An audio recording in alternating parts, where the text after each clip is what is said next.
Sunday is when we get together to review the AEW Collision show here on the Mr. Warren Hayes Show podcast, whether you're on youtube.com/MrWarrenHayes or on your favorite podcast application. Hello. Welcome.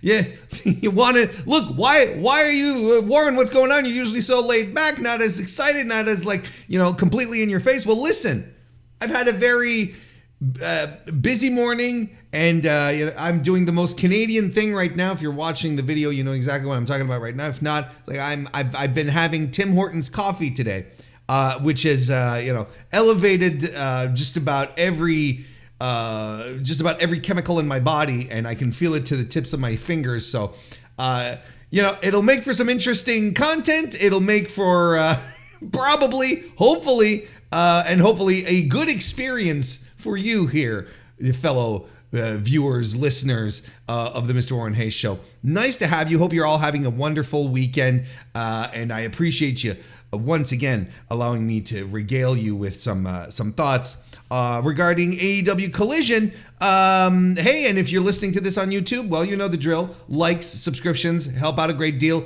So do reviews and ratings over on the podcast side of things. If you're listening to this on your favorite audio podcast device, those things are just fantastic. They help out a great deal, and I appreciate you very much for helping me out here, for just showing a little love. And we're going to get right to it here. We're going to get right into AEW's Collision. We're recording this on September 10. We always record this the day after, this being and the day after of September 9, right? That's how things go.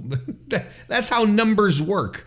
So this is the Collision that we're going to be talking about, the one that occurred at the Rocket Mortgage FieldHouse over in Cleveland, Ohio. Now listen, a lot of people were worried that this would not feel like a collision, because for some reason, everything was going to fall apart with the firing of CM Punk. I think most level-headed individuals out there would absolutely did not adhere to that type of rhetoric. And as it stands right now, at least one full week out, right? Because let's not forget, Collision last week happened legitimately on the heels of the firing. This has been it's actually been a full week since Tony Khan announced that CM Punk was fired. So this was, I guess you could say, this was the first fully fledged CM Punk free, completely free from under the shadow kind of thing for a show this week that we got. So interesting to think about it in that aspect. But I felt like Collision felt what it usually is, right? I didn't see a sudden tectonic shift in how the show was put together. I still feel like it was very much the Collision that we had grown to enjoy overall. I think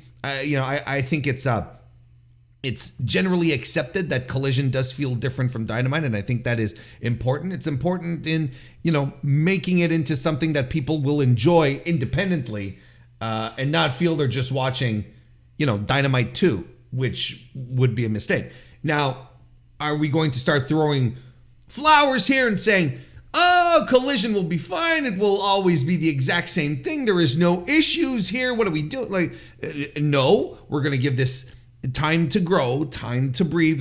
The more we distance ourselves from the CM Punk stuff, then, let's talk about this again in a month, in 2 months, maybe even in 6 months. We'll see how Collision is doing. But as it stands out the gate, there's nothing here that made me question what we were watching, whether it was a different, an entirely different show or not. I think there was it stuck to the initial vision. It's still there.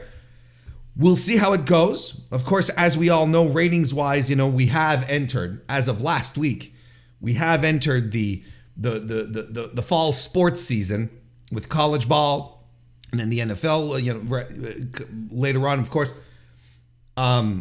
and a season that we are all expecting. We had been talking about this for weeks in the lead up to Collision. Even from the onset Collision was announced, we were talking about how Collision was going to get trashed, massacred, slaughtered, eviscerated. Use whatever hyperbolic language you want. This was something that had to be anticipated. And I know a lot of folks out there are rubbing their hands together and going, you see, CM Punk leaves and look at the ratings, it stinks. I'm gonna sit here and let some stuff pass, because I think it was inevitable that this was going to happen, regardless of whether or not CM Punk was going to be there. And I think probably a lot of these people who are rubbing their hands together had the same discourse as I, saying, oh yeah, Collision's going to get slaughtered once college ball starts. And then college ball starts and they're like, see, they fucked up because they let go of CM Punk. So, whatever suits their agenda, as opposed to just looking at facts, looking at things happening, and just putting together analysis that just makes sense in what's going on.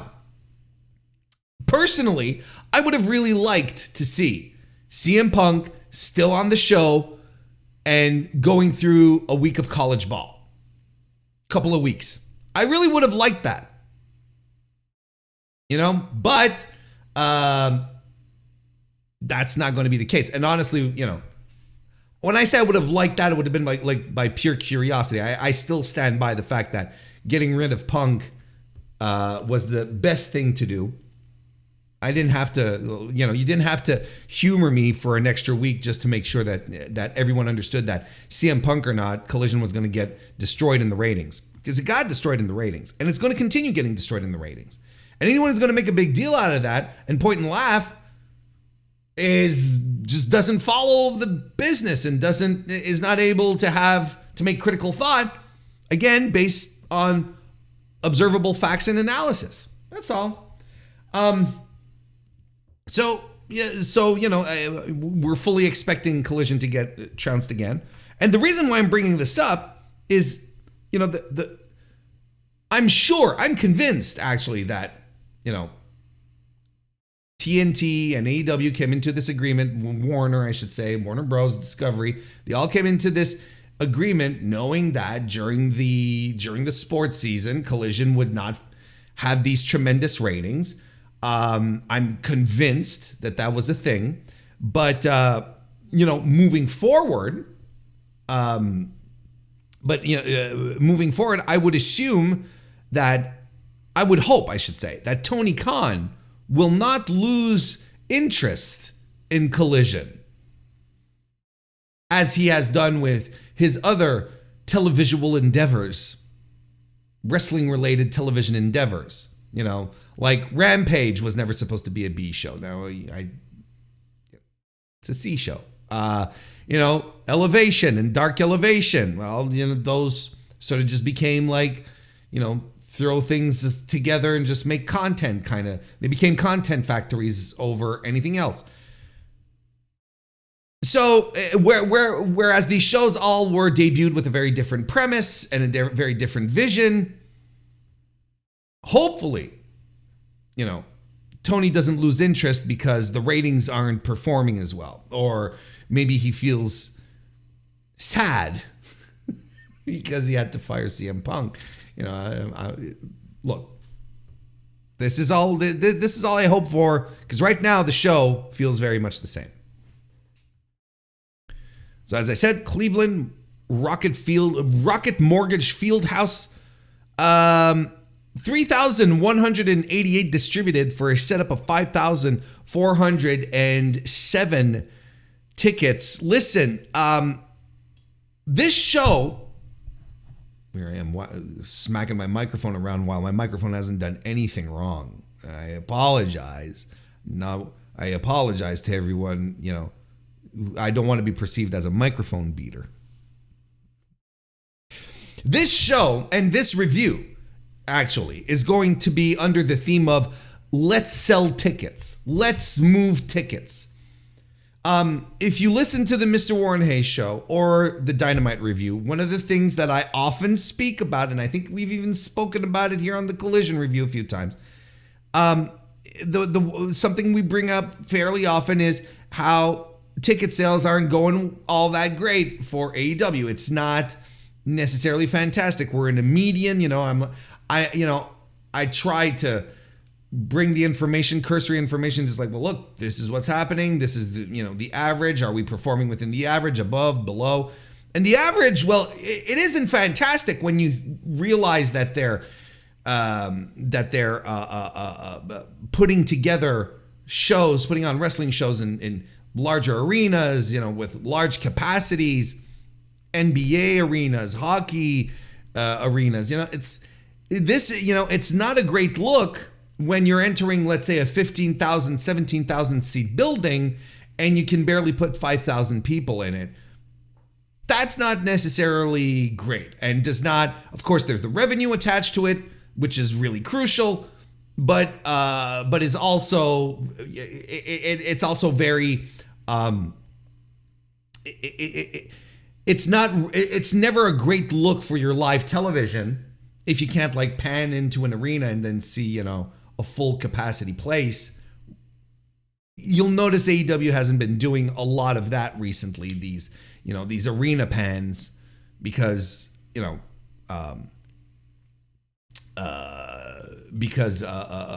hard cam side is usually very empty, and they're tarping off the upper sections. Like it's not great, and we can't sit here. We can sit here and talk about Wembley as much as we want and how great of a success it was, but I guess what the domestic market, there you go, that's what I was looking for. The domestic market is not looking good.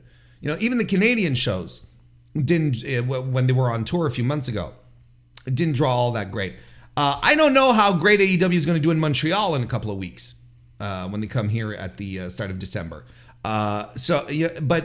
It's kind of the constant right now in North America. WWE is doing fantastic business. Like, their live gates are impressive, and they're, we're talking 85% capacity and up on their shows, generally speaking. I don't have a source. That's just like looking at the numbers, looking at the data provided by WrestleTix. I'm like, okay, well, I mean, I didn't do the exact math, but I feel confident saying 85% and higher for all their shows, TV tapings, PLEs, whatever you want to. It's like AEW right now is a far cry from that. And you're looking at what's happening over the next few weeks. Next week we're at the Heritage Bank Center, Cincinnati, Ohio. I mean, this is Mox's hometown, right? This is Mox's home. We have, according to WrestleTix, of course, we haven't even passed the 2,000 tickets distributed threshold yet, which is ridiculous. You think Collision's doing better? State College, Pennsylvania, 2,427. That's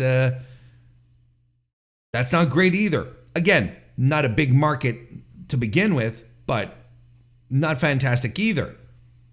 And of course, the big talking point right now is Arthur Ashe.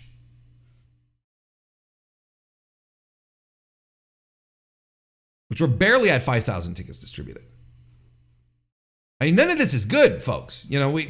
We can't sit here and put our heads in the sand and say, yeah, this is great, because it's not. So last night, I should say, on Collision, when I was watching it, I felt a company that was telling its audience, go buy tickets. Wrestle Dream. Right? 2,538 tickets sold. Climate Pledge Arena. 18,300 seat capacity arena. We haven't even cracked 3,000 yet. The place is set up for 6,427. Again, according to WrestleTix. And this is all according to data that I have right now as I record this early afternoon on Sunday. This is not good. None of this is good. We've got another sub 2,000 show, a Dynamite, Broomfield, Colorado.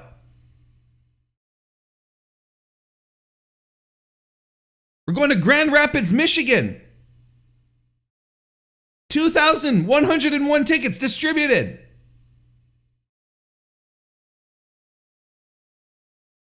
Like, these are, don't kid yourselves.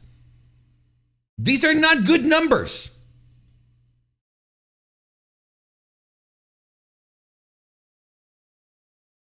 And I think, look, with what I saw tonight, I would not be surprised that this becomes the strategy moving forward. That Tony Khan stops doing the last minute booking stuff, that he focuses on driving some stuff, driving interest into shows, to purchasing tickets for shows down the road by creating more opportune matches, more interesting stuff to get people to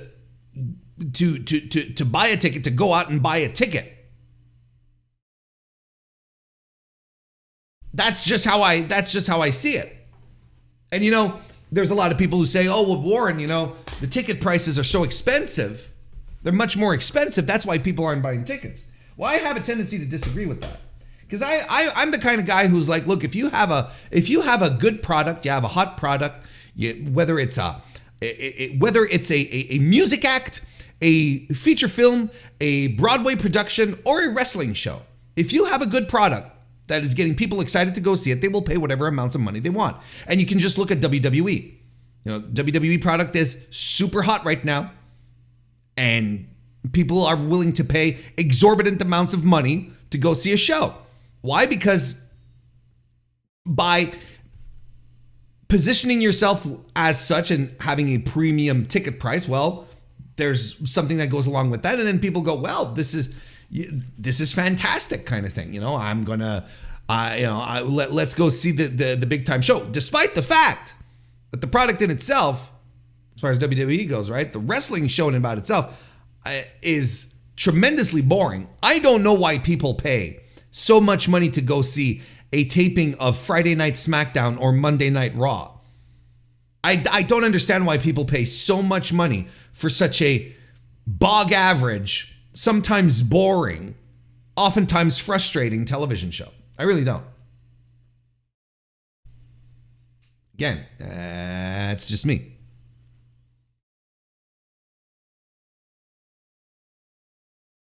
So, you know, AEW right now, if they were putting on a hot product, this is the point I'm trying to make, I don't think they would have an issue filling it out.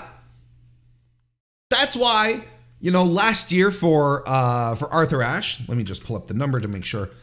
Last year at Arthur Ashe, AEW was Arthur. I can spell. Last year at Arthur Ashe, they did 13,000 tickets. Of course, on their debut, they practically sold the place out. And last year, they were still able to manage to do 13,000 because the product felt hotter than it does this year. And this despite the fact that apparently the MJF Adam Cole angle is hot. And if it was that hot, it should be translating into tickets. I understand they're doing great ratings. They're popping the ratings, as we like to say.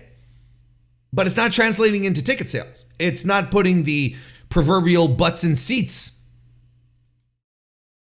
And what is putting butts in seats? I couldn't tell you. Right now, I don't know. But if we go back in time and we look at the past of AEW, when AEW was focused on putting on fantastic wrestling shows with great matches, week in, week out, they did much better business than what they're doing right now.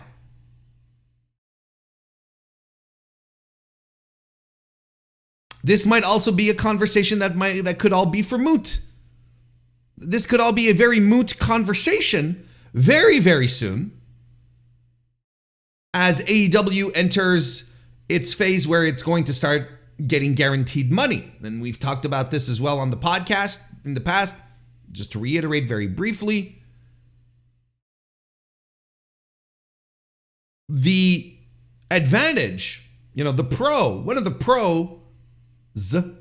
pros of getting guaranteed money is that you don't have to worry as much about ticket sales for your revenue. That is absolutely a pro. But it is also a con. It is also a con to not have to worry about ticket sales since you have guaranteed money. Because what is the reflex then that happens? What happens then? Well, you're less concerned about your week to week and you're creative.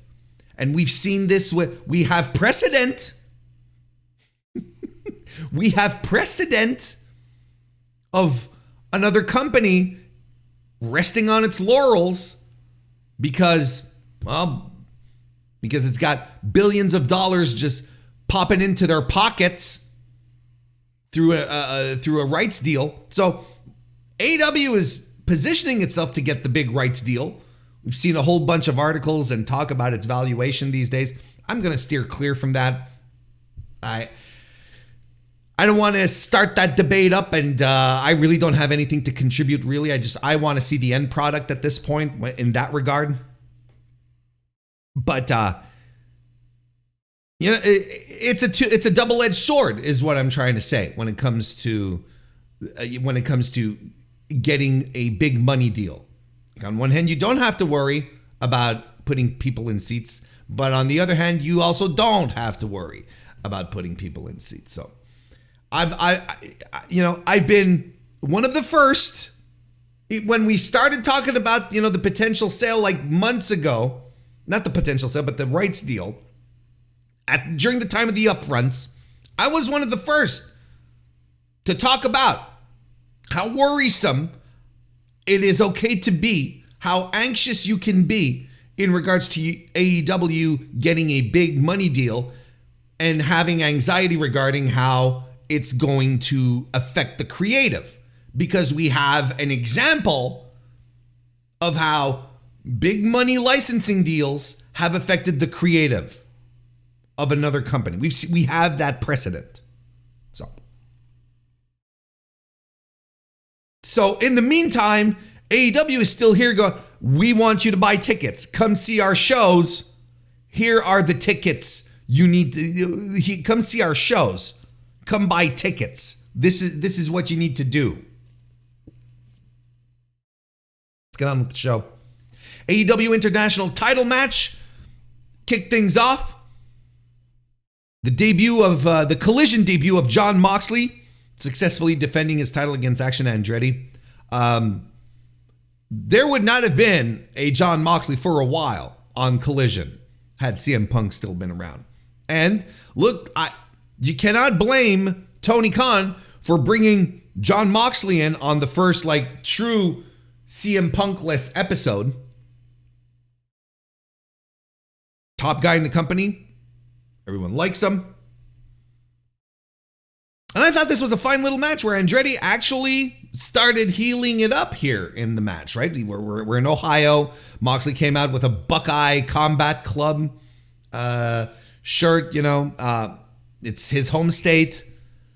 And Andretti was healing it up because the Ohio crowd wasn't going to boo Jon Moxley.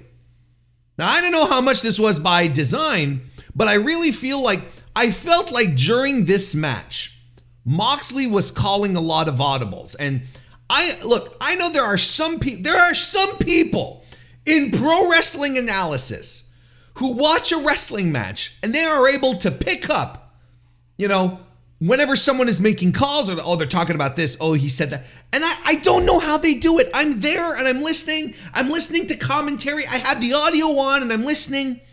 And then I'll listen to someone else's review. I'll read someone else's breakdown of a show. And they'll be like, you could hear Mox saying, or you could hear John Cena saying, well, John Cena's a bad example because everyone hears fucking John Cena talk when he. And I'm like, how do they hear this stuff? It's like botchamania. I don't know how Matthew does it. Yeah, he has the, you talk too much segment. I'm like, how the fuck did he pick that up? I don't understand it. And I feel, but I have, it's just because I saw Moxley talking a lot in this match and I couldn't make out what he was saying, but I saw him talking a lot. And I feel like he was telling Andretti, look, brother, you have to heal this up here. And he was guiding him through it. Right? That's how I felt. Because I'm pretty sure this wasn't necessarily the call, but Moxley probably made the call in the ring. And because of this, because Andretti got a lot of offense in, and Mox sold a lot for him, I feel that people are going to look at this and say, Moxley gave up too much offense, making the jabron look better.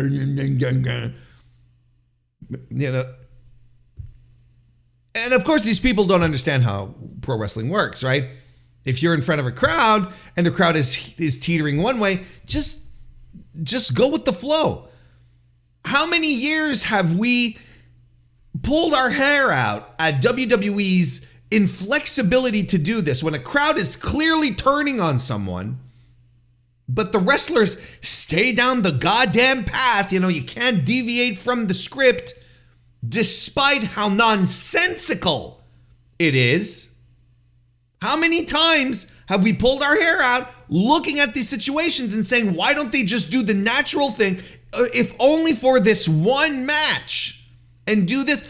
We've got local babyface Jon Moxley here, who no matter what he does, he's not going to get any heel heat in this match.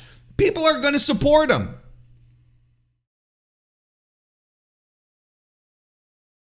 And it's going to be the same thing in Cincinnati too. They put him up against Big Bill. And we're going to talk about this later. Do you think this is a mistake?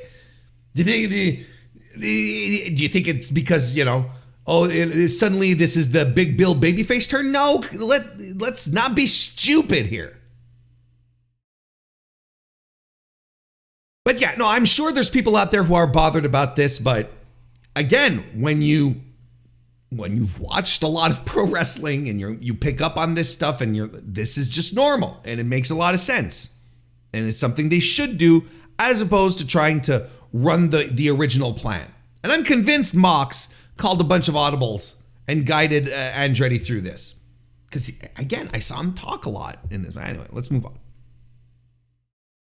Yeah, Andretti in this match works Mox's leg over quite a bit, kind of a heelish thing to do. I know the baby faces do that as well, but nonetheless. Moxley lands a cutter, Andretti a Falcon Arrow, shotgun dropkick by Moxley and a tornillo by Andretti, who then does the head stomps to tremendous boos from the crowd. Mox reverses it all into a choke for the win. Fine opening match. Don't get me wrong, we're not, it's not a world ender here. It's not a drop everything you're doing and go watch this type of situation, but a good opener, solid, strong, big win for Mox in front of his hometown, all that good stuff. Wins his Collision debut. This is planting a flag. This is saying, look, okay, the CM Punk, the dark cloud is gone. It has dissipated. Now, this is what we have here. Blue skies. People who seem motivated. A show that feels alive. This is what Collision felt like this week. Again, last week as well, but this week as well. As well. We get a vignette diving into the lore of Roderick Strong and Adam Cole. Rod at the end says, what being alone, how being alone makes me feel. He's talking to Adam Cole directly, basically. You know what it does to me, but it's fine. It's totally fine because I'm going to go on and win the tournament, but I still won't be happy because I just want my friend back. So I'm not sure if this is comical. If I think that, if this is supposed to be funny now or sad, or sad like I feel bad for Roddy, or sad as in, man, this whole thing is just pathetic. I don't know how to position myself anymore in regards to the angle, because we're going to get matches out of this. I like the one tonight that are going to rule, and ultimately that's all that matters. But in the meantime, this build, I'm like, and I like Roderick Strong in this position that he's in, but again, we have someone here saying, yeah, you know what? The AEW title is secondary. Like, here's the thing. Like, this is the thing. Remove the AEW world title from the Brochacho stuff, from the Roderick Strong stuff, from all of this situation. Remove the AEW world championship at this point. I'm not saying necessarily at first, but at this point, and ask me if it's still necessary. It's an accessory to this feud here. I've seen a lot of takes of people going, oh, the international title is now it's the title that feels the most important in AEW. And I think it's an argument that you can break apart. I think it's an argument that we can have a discussion about it. We can have a little debate about it. But I can't fault them for saying that. I kind of think that they're not wrong. If you're out there saying the international title feels more important than the AEW title, I can't blame you. It makes sense to me. Like I said, we could probably argue about it a little bit, but I don't think I'd argue all that hard either to disprove your theory.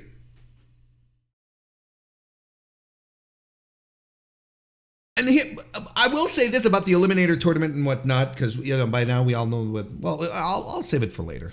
I'll just make a note of it to make sure that I don't forget about it. There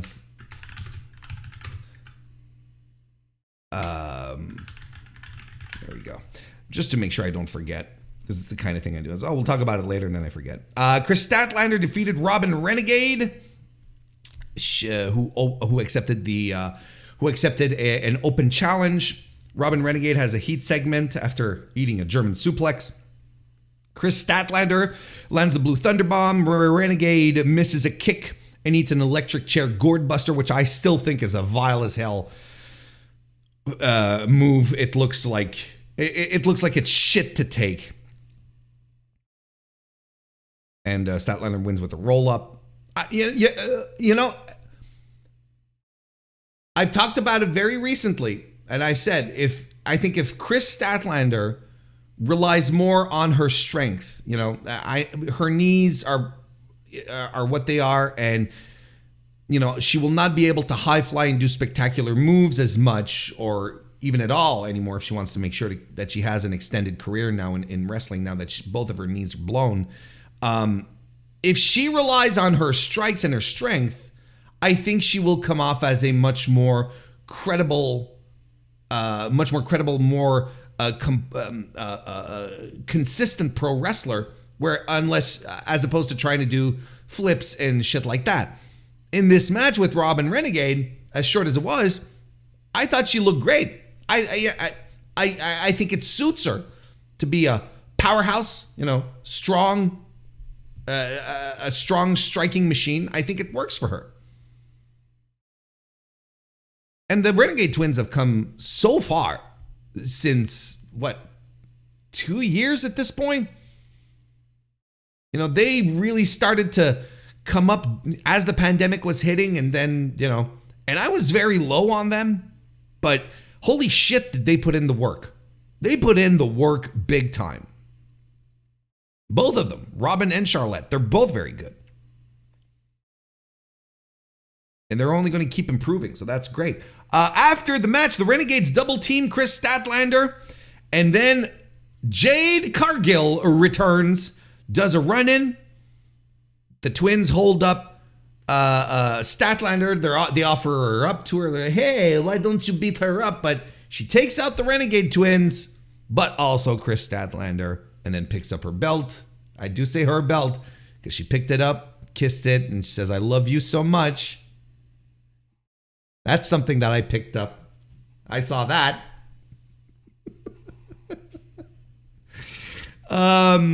Tremendous ovation for Jade returning. I was told Jade was done with AEW. I was told that, oh no, she's not coming back. I was told a whole bunch of shit. Now, I may not be the biggest fan of Jade's in-ring work, but look at this woman come out as opposed to anyone else on this show tonight. As opposed to anyone else on this program. Star. You see this woman coming to the star. She comes into the ring, she gets reaction, star. The reactions she gets, she's a star. She does minimal shit, big reaction, star. This is what you cannot take away from Jade Cargill. This is her biggest asset, and it's not even one where you can mitigate it. She is tremendous as far as a presence goes, and it's pro wrestling. We know you can get real fucking far just off of charisma and presence in this business. We know this. So, I'm looking at him like, all right, this is good she's back. Because it is good she's back. And she doesn't seem to have Layla Gray hanging around. She has Mark Sterling back to boost her up and continue to be a very efficient mouthpiece for her. I think this is good. Look, I think she needed some time off for us to just wash away everything that had happened, because I think there was fatigue that had set in. I think whatever plans Tony Khan had for her back in 2022, I believe, that got all tossed around because of injuries and whatnot.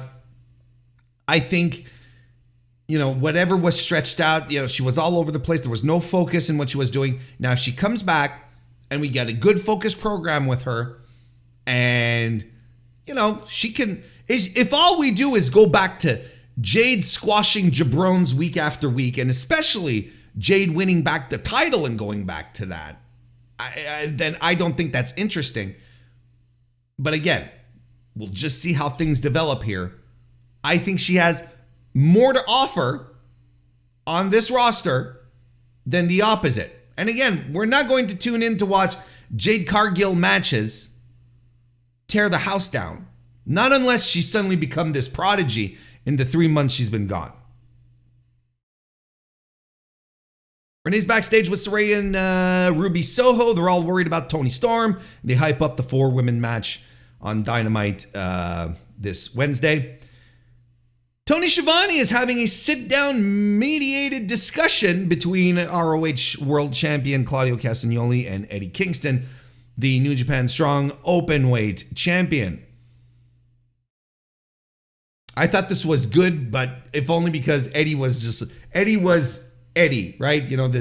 This barking, angry Rottweiler that's just like, he's just, Claudio being cool and composed. But you know what, Claudio, I found his bits in this promo were a little awkward, were a little stilted, and he had so little to say, And that's the whole idea with this entire feud, is that Claudio doesn't give Eddie the time of day. He doesn't give a shit about Eddie Kingston, right? He's just like, And Eddie's like, you son of a bitch, we have a history, we used to live together, Oh, you do remember why you're pissed off at me. Oh, you do. You pretend, but you do, and all of that. I thought this was good because Eddie is such a sharp contrast to Claudio here. But the big story that comes out of this little exchange here is that Eddie Kingston is challenging Claudio to a winner-take-all Ring of Honor World Championship and New Japan Strong Openweight Championship match at Arthur Ashe at Grand Slam. So what does Eddie do when he leaves? He says, sell some damn tickets. See? Again, it's like, look, we're going to try and stack this New York's own Eddie Kingston in a big time match. One which you can make a very good argument that he should win on top of it. Don't know what Claudio's plans are moving forward. And, and then there's the usual weirdos. It's like, no AEW belts. Like, Jesus Christ. Who gives a shit? I don't care. I've never seen people care so much about the Ring of Honor World Championship to the point that they're annoyed to see it on AEW TV. I couldn't care less. And then New Japan getting some shine with their championship on AEW. Like, isn't this all just fun? Isn't this cool, though? People are so fucking miserable. And then you have to put stuff like this together if you do want to try and sell tickets to your show, which is underperforming ticket-wise. It's not doing good, folks. Look, and we're 2 weeks out, less than 2 weeks out at this point.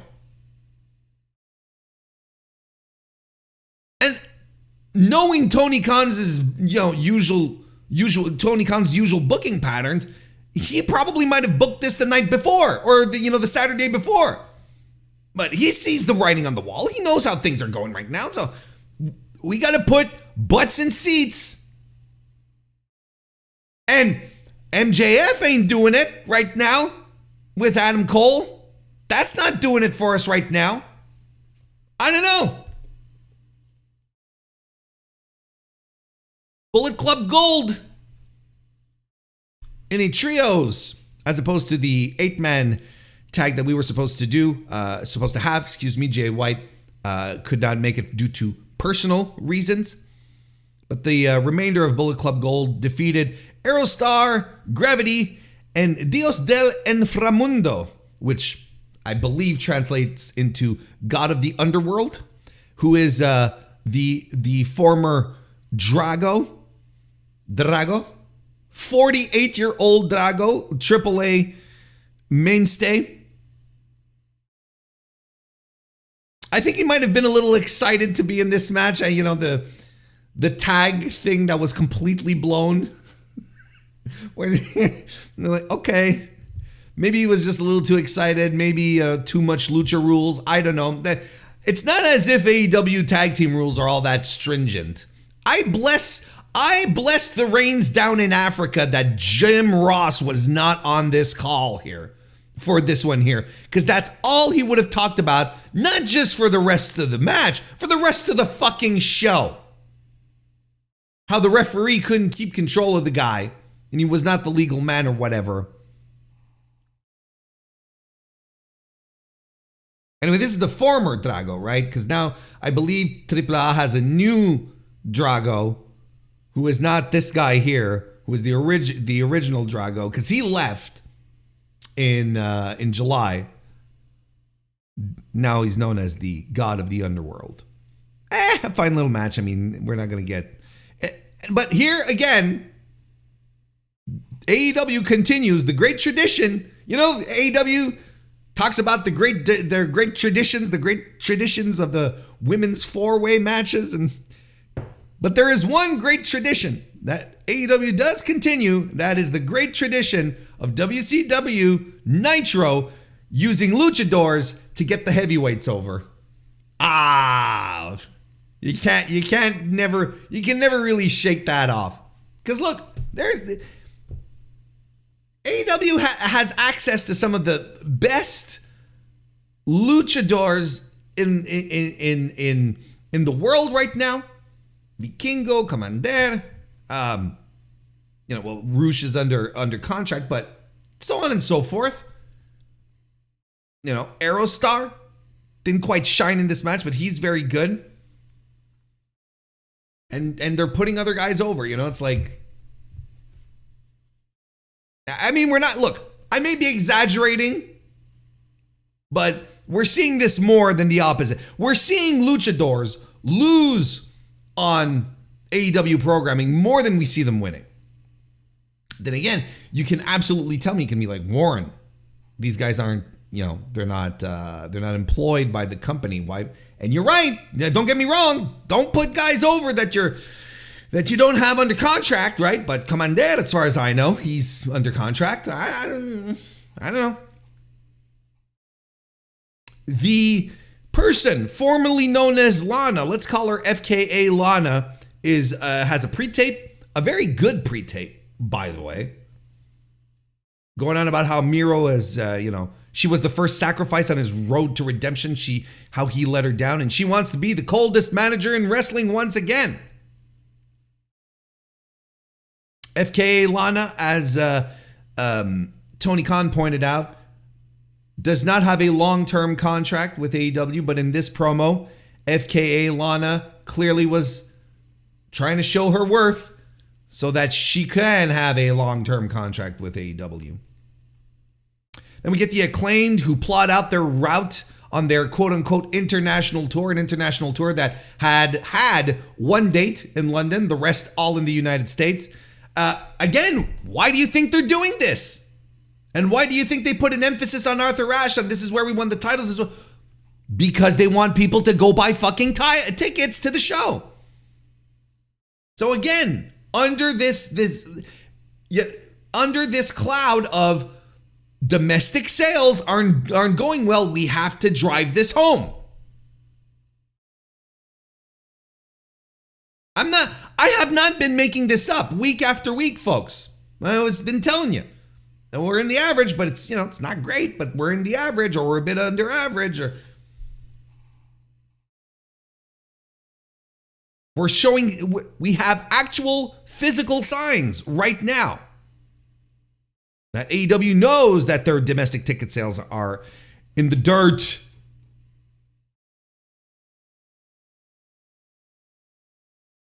Rey Fenix defeated Angelico. Good little return match for Fenix. Lands a disaster kick off the apron and a frog splash. And the Phoenix driver for the win. I don't know what more you want me to say. It was fine. Return match. People are excited to see him, etc. Tony Schiavone is backstage with FTR, who set up an open challenge for the tag team titles. Now, correct me if I'm wrong here. There are 3 active open challenges in AEW right now. Correct? Isn't Moxley doing an open challenge? I believe so. Kris Statlander earlier this evening, and now FTR. Come on now. Like, open challenges all across the board all the time. You know what I think this is? First of all, it's too much. It's too much, and you put too many of one thing, and nothing ends up feeling special, right? I think that's essentially it. Now, is this a way? Let me rephrase that. I believe this is a way that Tony Khan wants to use to counteract all the bozos online who keep telling him, why is this match happening? Why does so-and-so get a title shot? What's the story? All this bullshit. I think this is to counteract those unimaginative, bad faith bozos who keep pointing that out on Twitter. Tony Khan is constantly online, and I think there are things that people say that do get to him.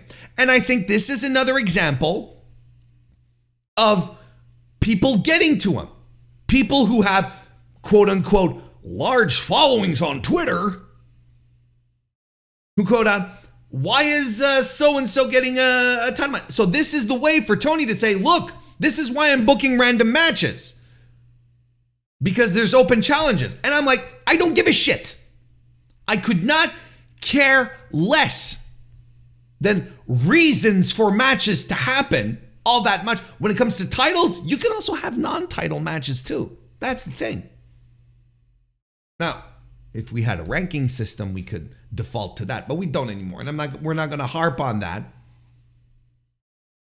But I think this is clearly a Band-Aid that Tony Khan has put on this situation to keep people from, to have an excuse to say, well, to the bozos, well, it's an open challenge. But then you know what's going to happen is that the bozos are going to see through this too, and they're going to be like, oh, there's still no booking consistency, an open challenge, that's just an excuse to book random matches. And they won't be wrong. That's the thing.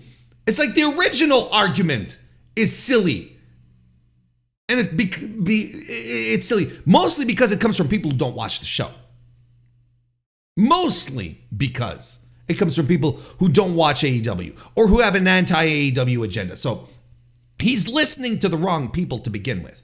Why are we always trying to please people who don't care about what you're doing, right? Why are you trying to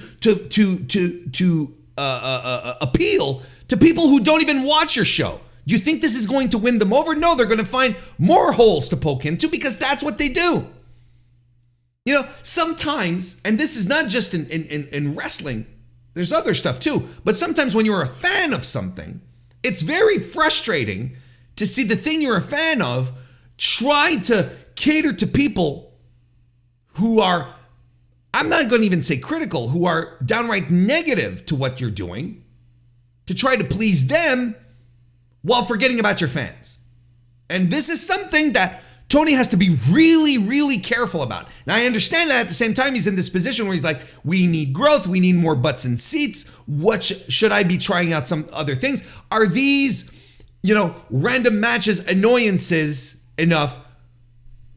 Are these annoyances preventing people from buying tickets to my show? And honestly, quite frankly, I do not believe that one person getting a random title match on an episode of Dynamite or Collision is reason enough for someone to not buy a ticket. I failed to see who is going to be like, oh, fuck this shit. Action Andretti, what has he ever done? Flips a table. I'm not buying any more tickets to AEW. Anyway, too many open challenges right now, so it's all going to be diluted. I don't like it. Then we had the one of the two semifinals for the World Title Grand Slam Eliminator Tournament. Roderick Strong defeated Darby Allin. That ruled. This match ruled. There's no two ways to go about it. This was fantastic. Started off really smartly, and this is something that I really appreciated. This is something I really liked. Started off real smartly with Roderick Strong doing the backstage walk with the Kingdom Boys. And I'm like, oh, we're doing the big match feel thing here. All right, that's cool. And then they cut to Darby, who's skateboarding in, doing the backstage walk, but he's skateboarding. And I'm like, all right, big match feel. But no, it was to set up an angle with Luchasaurus, who grabs him, and Christian Cage is there, talks some shit, and then he gets lawn darted. He being Darby Allin gets lawn darted into a door thing, a gate. I'm like, okay. So it wasn't just like aesthetics. This had a reason to happen. So yeah, I liked it. I thought this was good. And then of course this all puts over the fact that Darby was already injured. His back is screwed up, and Nick Wayne is there to encourage him. Where was Nick Wayne though when this was happening? Was he already in Gorilla? I'm assuming. Anyway. Maybe that's maybe that's my quibble for this, where Darby gets assaulted backstage.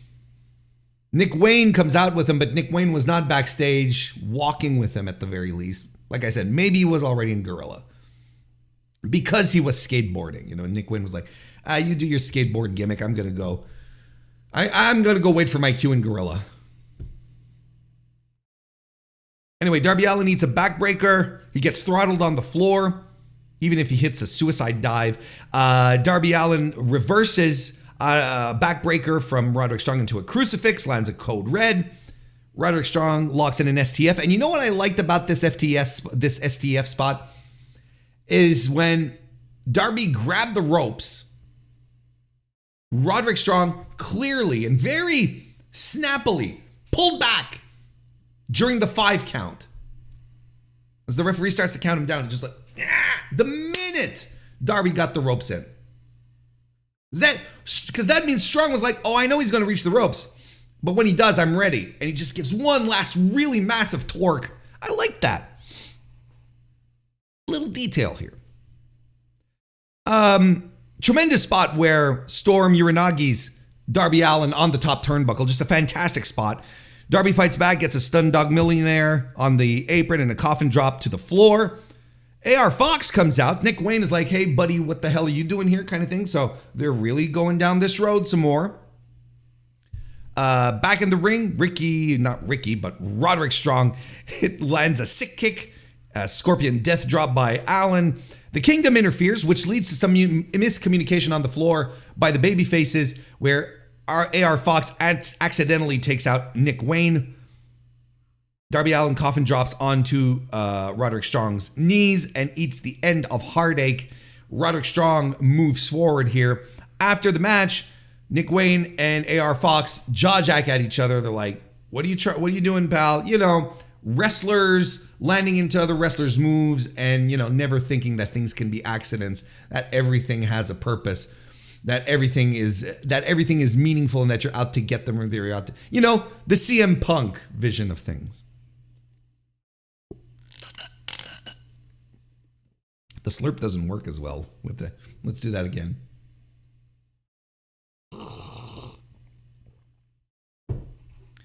We get a pre-tape from Powerhouse Hobbs. He's with his book again, and he says the next talking about next chapters and whatnot. Look, some of these chapters are actually going to have something interesting happen in them. Because right now your book is really boring, buddy. You know, so, something is going to happen. This is a guy that needs some wins. Some serious wins. And not just, like, I'm all for Hobbs coming out and squashing J-Brones. Don't get me wrong. But at some point, he's going to have to beat a Miedo. You know, an established guy. Keith Lee is interviewed backstage, and he plans to do things solo on Collision. Now, I am the Collision, he says, and I advises everyone to run. Okie dokie. Bryan Danielson comes out to the ring for a chat with Tony Schiavone. He says that he told his daughter once she turned 7, he would start finishing up his career. She is currently 6. Danielson has talked about this openly. I'd say months ago, right? This is not the first time he talks about, well, I'm going to start slowly wrapping up my career. And he says he's a man that keeps his promises.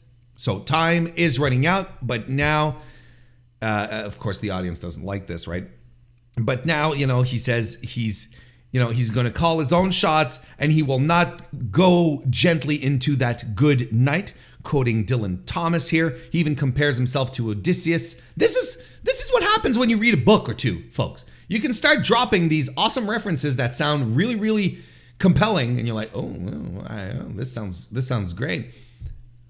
And then you're like, this is another reason why I love Bryan Danielson. This is right here. We're quoting Dylan Thomas. You know, he's comparing himself to. I don't remember, and this, like, I could be just blanking out, and I should have researched this before, but I'm just thinking about it now. He talked about being tied to the mast to avoid the siren, the siren song, the call of the sirens. Was it Odysseus? Probably, right? I wouldn't see. I'm pretty sure Danielson would have got that right, talking about the Cyclops and whatnot.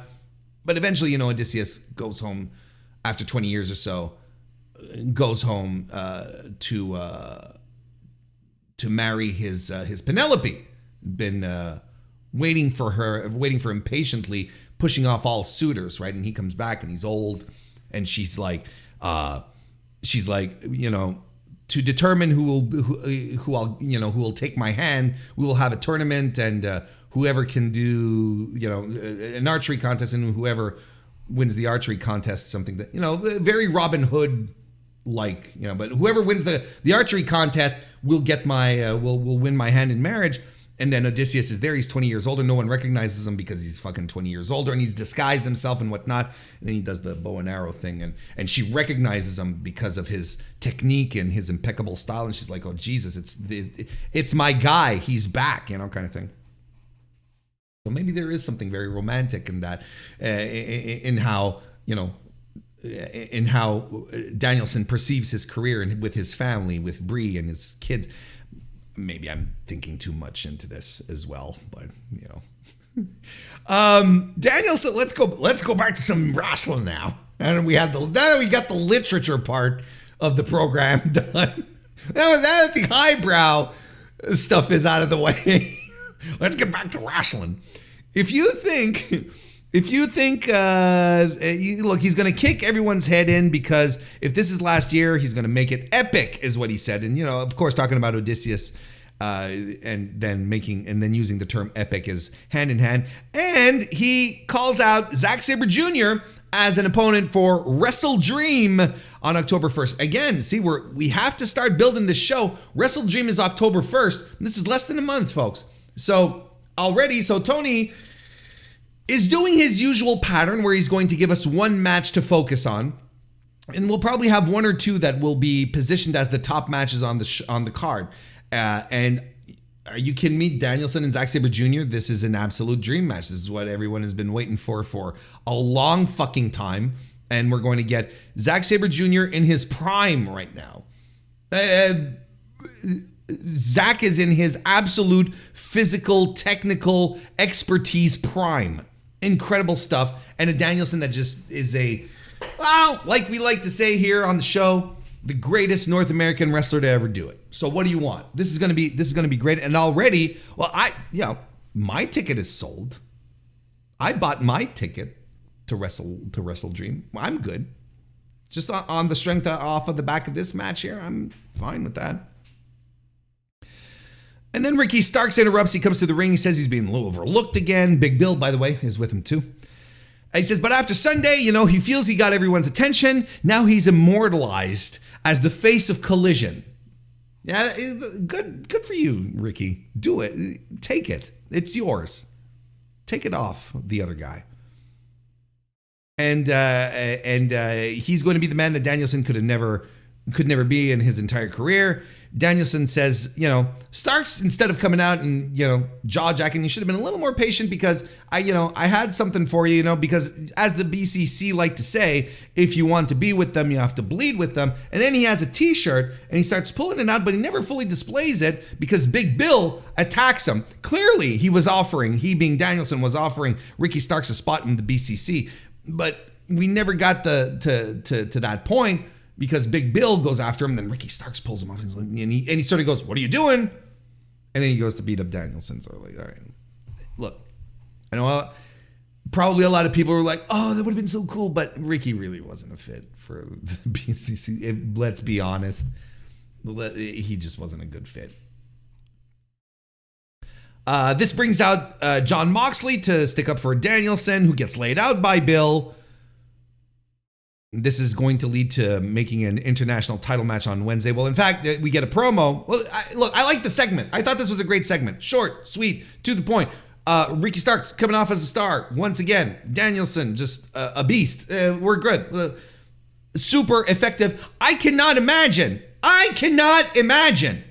anyone believing that Ricky Starks got the bum end of a deal transitioning out of his program with CM Punk into one with Danielson and thinking Ricky Starks is the loser out of this. That he lost out of that. The same match at All Out with CM Punk would not even been as remotely as memorable or legendary as it was against Danielson. Wouldn't even have come close. Would have been probably very good, don't get me wrong, but not as fantastic, not as brutal. So Ricky Starks, a winner in my book.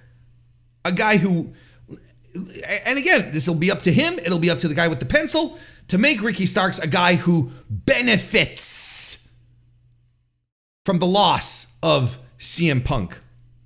Big Bill cuts a backstage promo about the international title match that's going to happen on Wednesday. Rey Fenix then pops in with Alex Abrahantes and Penta Zero Miedo, and he basically says, hey, don't jump the line, pal. And Big Bill is like, well, get to the back of the line. What are you going to do about it? Fair. And then we have the Grand Slam Eliminator Tournament semifinal, the second one, where Samoa Joe defeated Penta Zero Miedo. Strong finish to this episode of Collision, where it was essentially Joe picking Penta apart, right? Making sure he gets there, he gets as little offense in as possible. Penta would mount multiple hope spots, but Joe would just send them crashing down. And this is the era of Joe. He's a methodical, thoughtful powerhouse of a heel, and he does it wonderfully. He's believable. It's great. His aura, his presence, his strength. So we get some really good stuff here. Power slam by Joe in this as well. Super kick by Penta and a PK as well. Manhattan drop and senton by Joe. And, Penta kicks out his stuff and Joe's a little exacerbated. He's like, what's it going to take? Topic and Hilo by Penta and Joe spot of the show, nopes a Tope con Hilo from Penta, who just flies through the air and crashes through a table that had been angled against the barricades. I'm like, Jesus Christ. Wow. Eventually, Penta taps out to the Kikina clutch in the ring. So our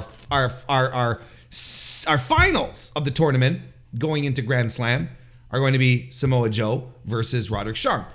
And this is what I made a note of that I wanted to talk about earlier, is that as opposed to a lot of these slapdash tournaments that Tony Khan loves to do, we end up with two finalists where you can legitimately say this can go either way. There isn't just one guy who has beef with MJF at this point. You can argue that Roderick Strong has more beef with Adam Cole, and I can get behind that. But Adam Cole and MJF are joined at the hip right now, so it all sort of blends together, right? Just like you can argue that Adam Cole has beef with Samoa Joe with the way he's been treating his best friend. But this can go either way, right? This can go either way at this point to forward any story that you want. And you can't sit here like we sometimes go and like, oh, well, he's going to be the clear winner or she's going to be the clear winner. There's no clear winner in this one here. And I like this level of intrigue. And I think this was well booked because we're all going to tune in on Wednesday and we're going to remain surprised. If you're asking me, my gut feeling says Samoa Joe. That's my gut feeling. I think that's a bigger match for Arthur Ashe, especially if your idea is to sell tickets, goddammit. I think if the brochacho stuff was such a hot angle that was putting butts in seats, I would probably say the opposite. The logical choice is Roderick Strong because he's part of the story and that's the story people want. But you can legitimately go either way here. And I don't think there's necessarily a wrong answer creatively. I think that from a business standpoint, Joe makes more sense. And regardless of whoever we get as an opponent for MJF at Grand Slam, we're going to get a great match. That's also the payoff here. There's no compromise to be had either. So either way, I think the fans are the winners in this situation. We're going into Dynamite this week with an expectation of an exciting, a fun, dynamic finals to the tournament with a result that could go either way. It really can. Creatively can go either way. Both make sense. And that's how your big matches should feel. That's how it should feel. It's kind of like with Paige and Swerve, like I talked about on the Collision review, the Dynamite review this week, excuse me. Where you have two top guys going in, having a feud, and legitimately, you're like, I don't know who's, there's feuds sometimes you're like, oh, this is clearly designed for. And you could make an argument that this is, it's designed to get Adam Page back on his feet and as a contender. But you can also argue that it's also one to help elevate Swerve too. Like both are possible at this point. That's what we need more of in AEW. These situations where you're like, I really don't know how this is going to turn out. There you go. We're going to wrap it up here for today. That's right. We're done. I'm hitting the bricks. Going to do some laundry. And that exciting information you needed to. That's the nonstop, exciting, high octane life that Warren Hayes lives. Watches wrestling, talks about it, go does laundry. Thank you everyone for tuning in, for watching. If you haven't already, likes, subscriptions, reviews, ratings, all of that stuff helps out a great deal. I will be back Tuesday for a live recording of the Mr. Warren Hayes Show as usual. Otherwise available on demand on Wednesday. You know the drill and all of that. I'm just saying that just in case you're new. And there's a lot of new people around here recently. So hello again. Still nice to see you. Glad to have you still around. Hope you all have a great end to your weekend if you're listening to this on the Sunday, or a great start to your week. We can do both. Hey, you know what? I'll just see you next time.